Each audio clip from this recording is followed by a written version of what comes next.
of times that's the reason why. So keep that in mind.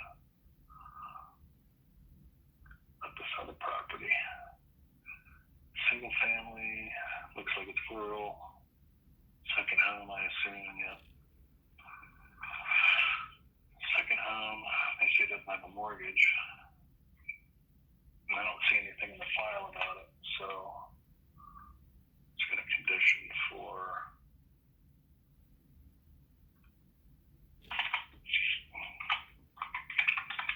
finance, mortgage, bill, tax, bill, insurance, policy, declarations, page.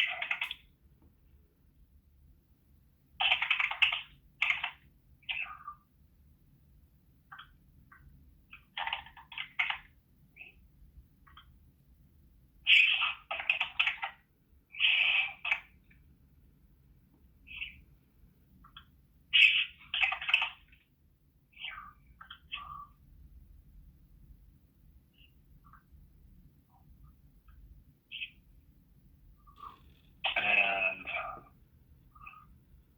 since they say there's no mortgage, I'll just go ahead and throw like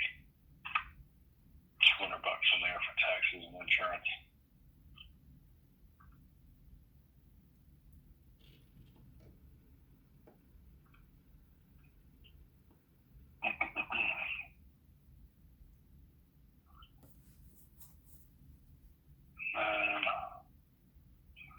So we're done with income, we're done with assets, we're done with real estate owned. We don't have any escrows, we've updated our maintenance fee. Everything's in line. So let's run DU. First we want to go to the product review screen and go to pricing summary.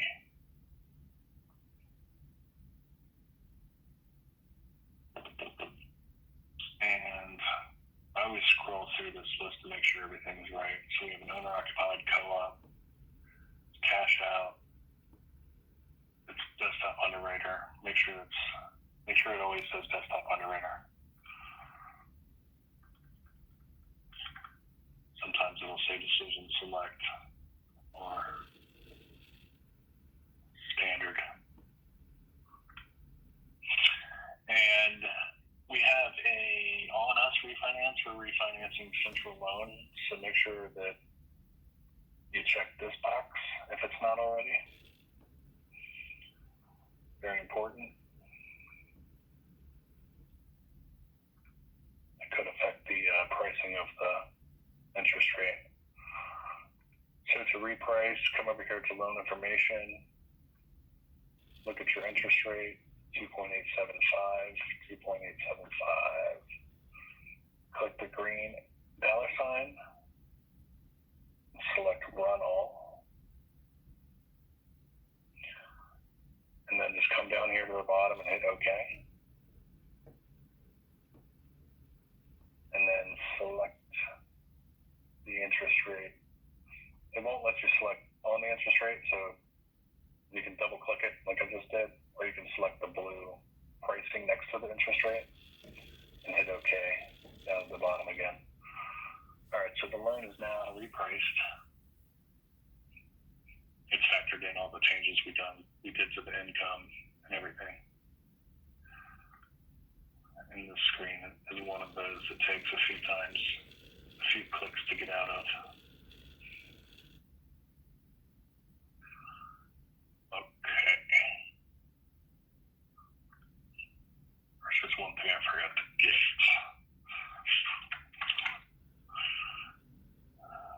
427.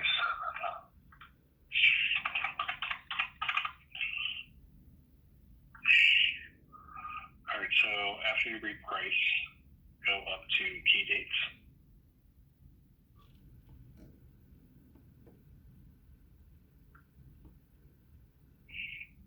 And go back to key dates underwriting.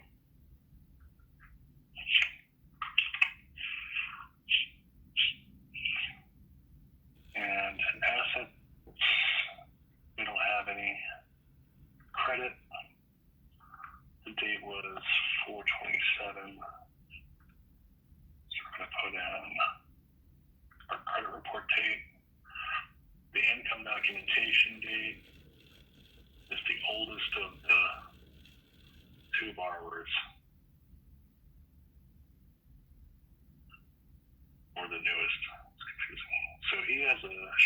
618. He has a 69.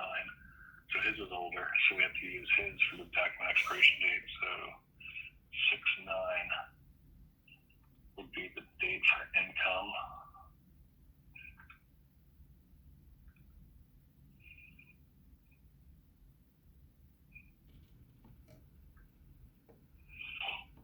We remember those alerts we had from the credit report.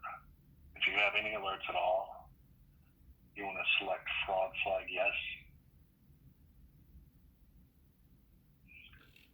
And then once you have a letter of explanation from the borrower to clear them, or you can explain it yourself and have it in your rationale, you select the fraud cleared box. I just explained mine away, so I'm going to go ahead and select that, and then we'll add the explanations in the rationale notes in a little bit. The Patriot Act, we didn't have any date of birth or social security mismatches or any initial or any other kind of alerts, so we can go ahead and clear that by adding the date. I think that's it for now. So to order DU, we're going to select our request decisioning box. And this is the only way you should be ordering DU. I think there might be another way to do it somewhere in here, but this is the only way that actually reads everything correctly. So if you find another way, don't use it.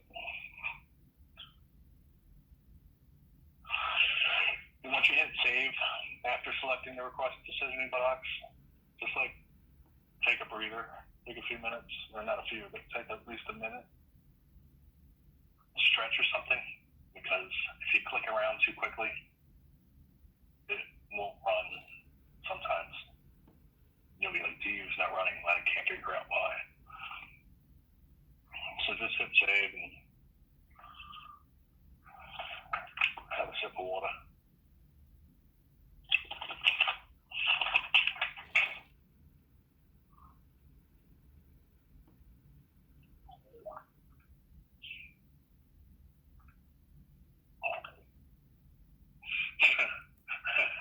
Have a beverage. All right, that should be good. I'll click OK. And then from here, make sure to click on loan summary instead of just going to some other part. Click on loan summary. And if you just scroll down a little bit, this is the task that is DU. Basically, it's telling you to run decision select, and it's also run DU. And this is your status right here. It'll say either in process or completed. So we gave it enough time to fully complete, so we know that we have new findings. So if we go back to our documents and hit the refresh button in the top right corner here, type in DU, scroll down here, 629 at 1213, that's our new findings.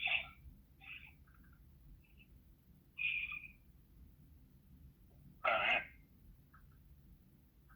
Prove eligible. Right. And check my ratios. First thing I need to do, open them up in the globe.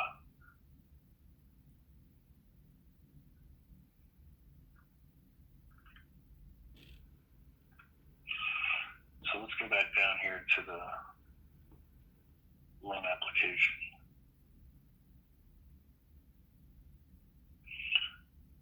Go to the 1003. There's two places in the system where you can click this screen. We can click on it here, and we've got 1915 and 36008.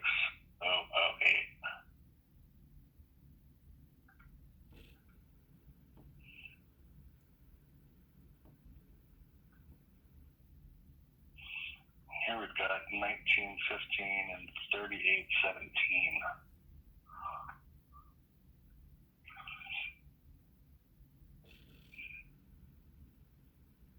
And I think that discrepancy is probably going to be back here. that $200 I added. Yep, this box shouldn't be checked. Included insurance and debt ratios.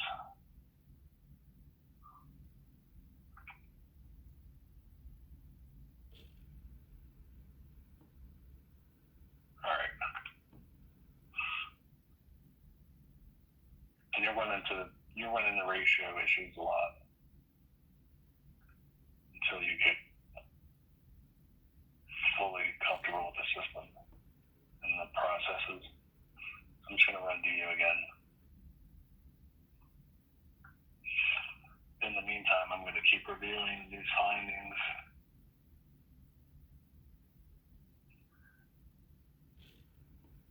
Cash out, co-op, primary residence.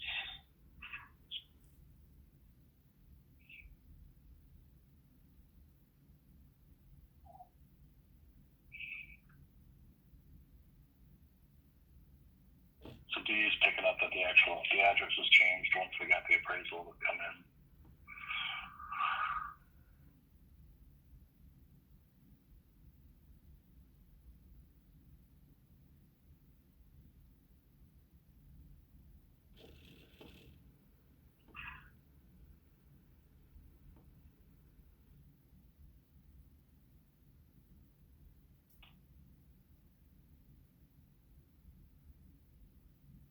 So the pro rata share is not to exceed 40%. And we're well below that, so we are good.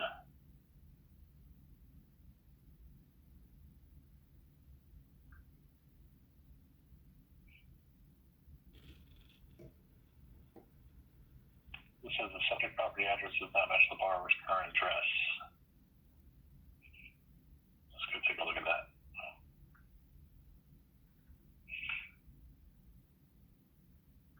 It's been long enough for that.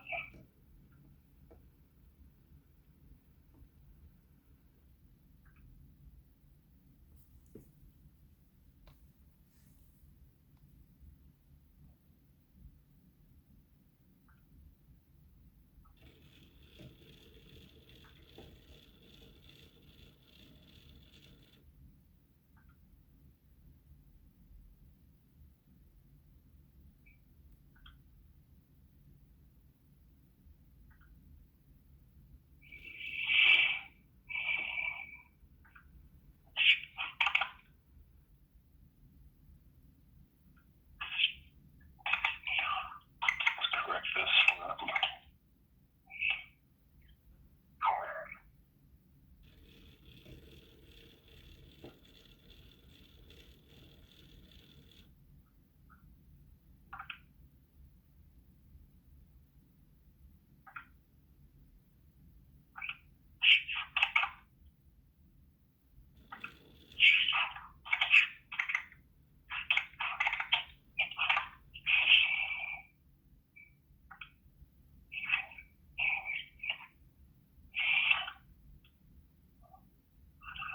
And I'm not going to rerun it for that right now. It'll get run again later.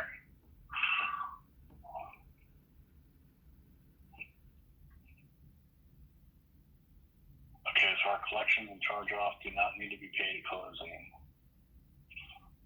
So omitting those payments was the right thing to do.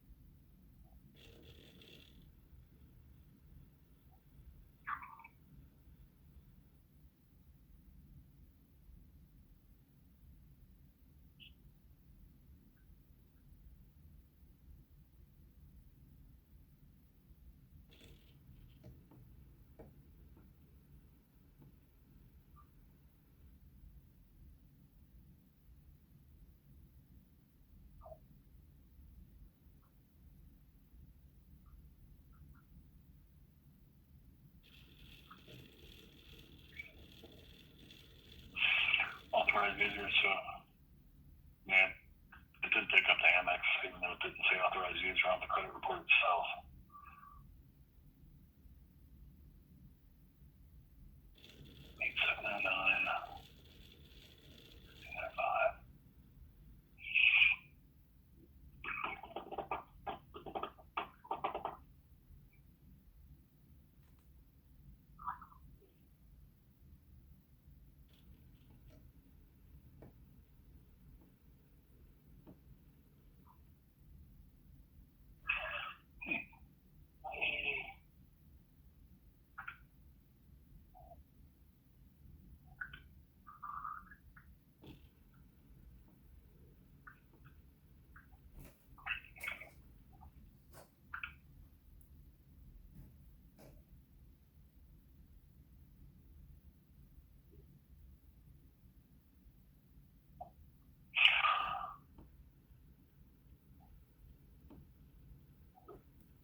run.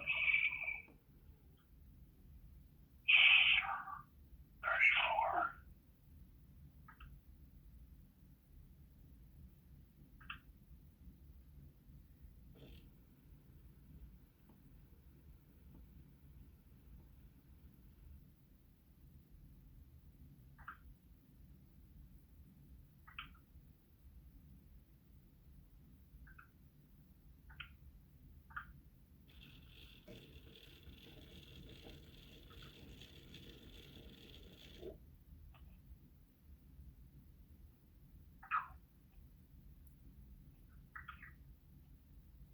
Oh, there we go.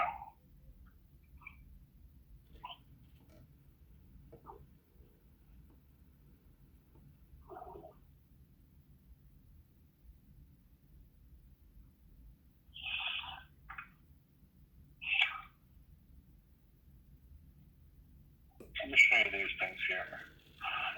Your monthly debts here. If you click on this, will take you right to your liabilities. If you click on this down here, it'll take you right to your real estate owned, which is a quick way to get to those things. Your proposed housing will bring you right to the L screen. I want to go look at the liabilities again. I saw something in the due findings.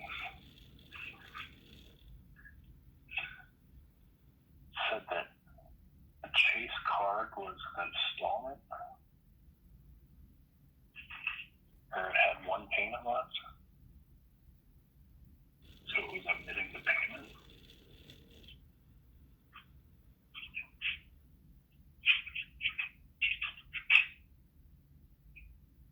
Oh, that's the same ones.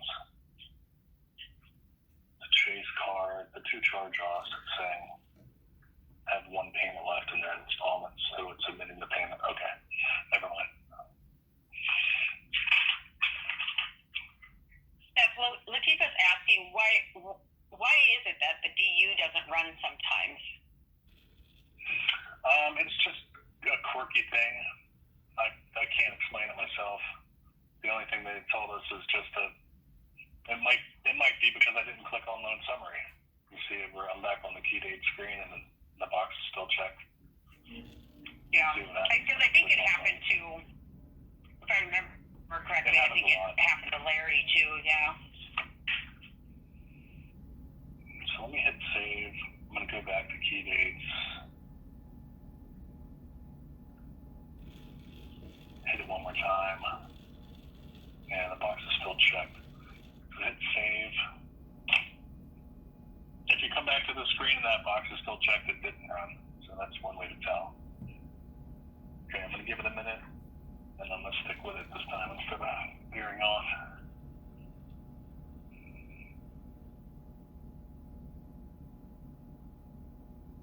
So I want to see if my ratios match. Something seems afoot.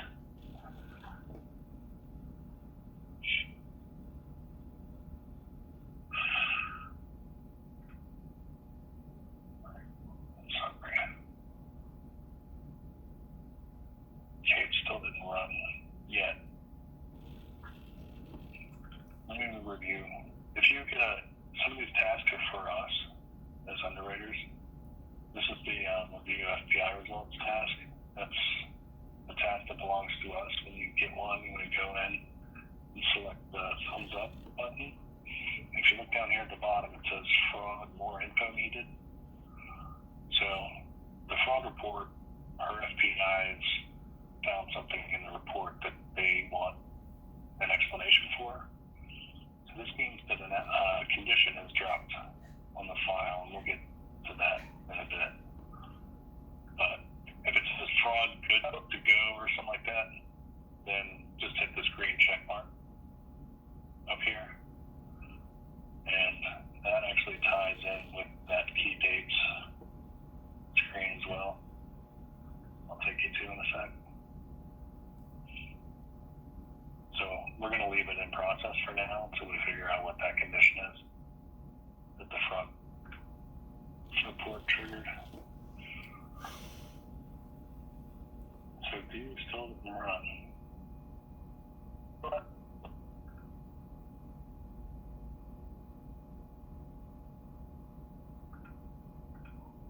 Uncheck the box and save.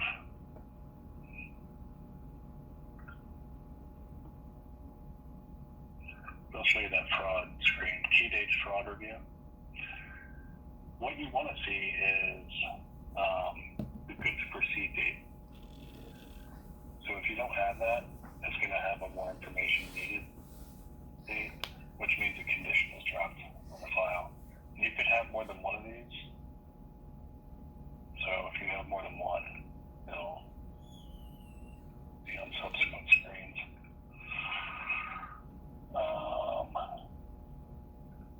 Need some desktop underwriter.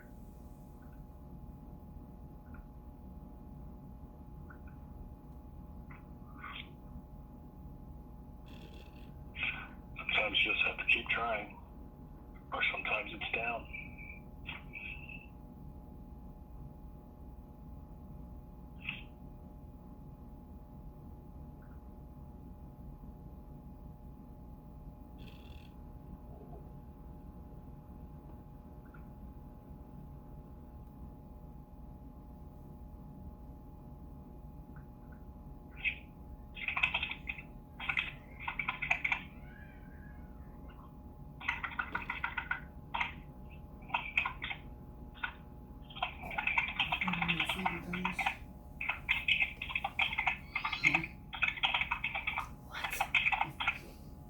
What? Here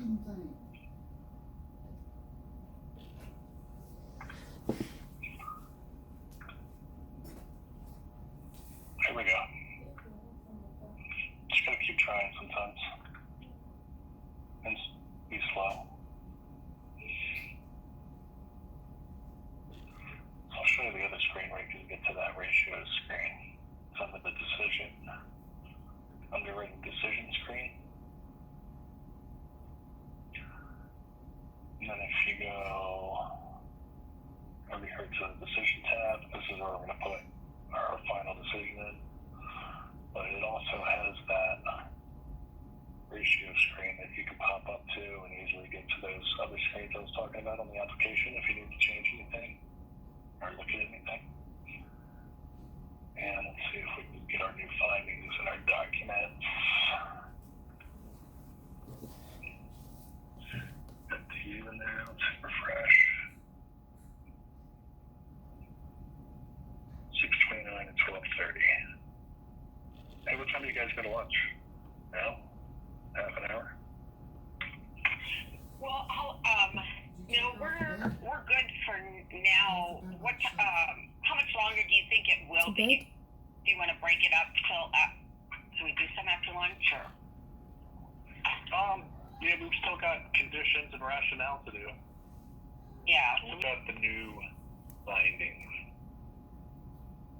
Let's see if I can look good here.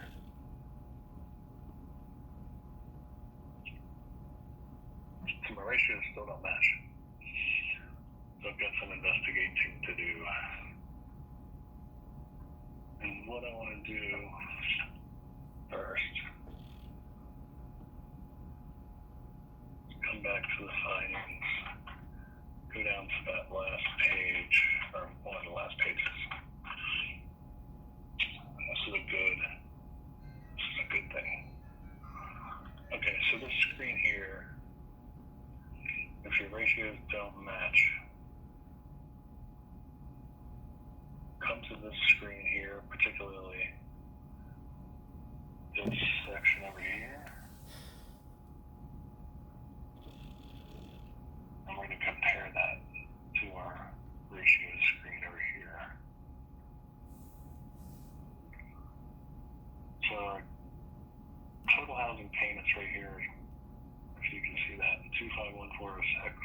So we're a penny off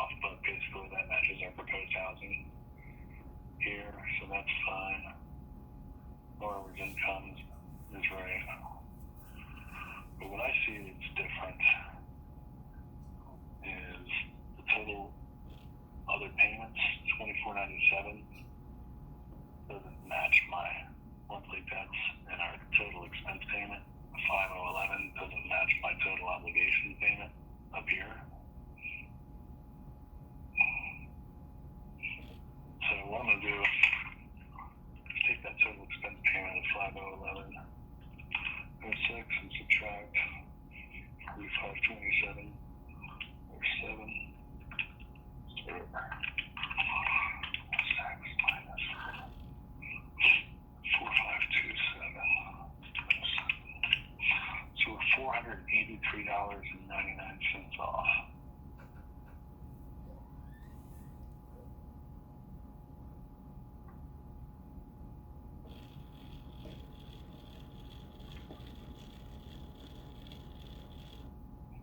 So let's look at our liabilities. There's nothing that's $483.99. There's nothing that's $484. What is there?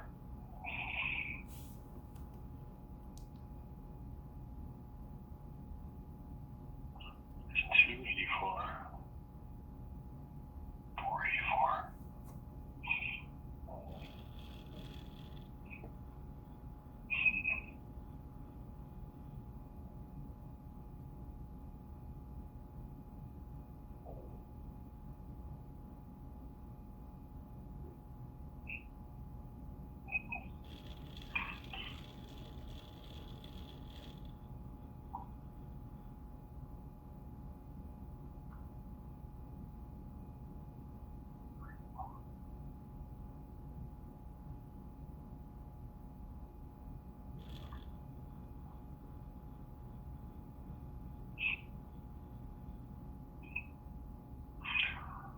Not seeing it in there.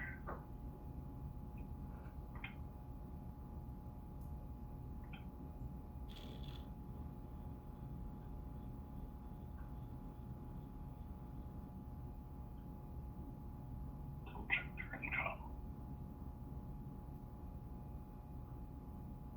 13,127.93. 13,127.93.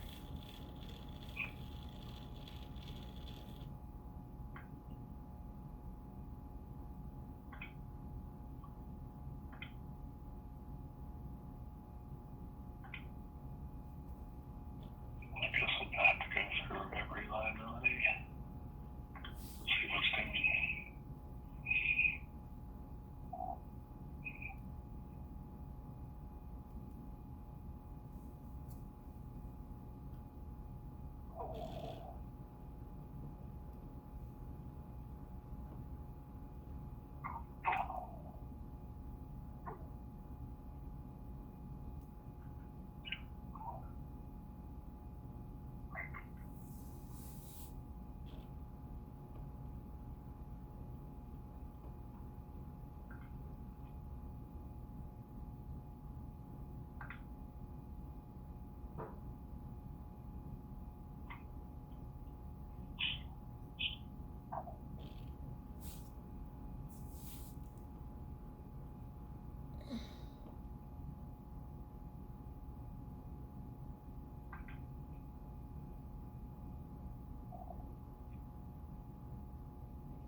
I'm getting a question on the side. Did you add the POC fees in the liability section? I actually didn't, but that wouldn't be why the ratios are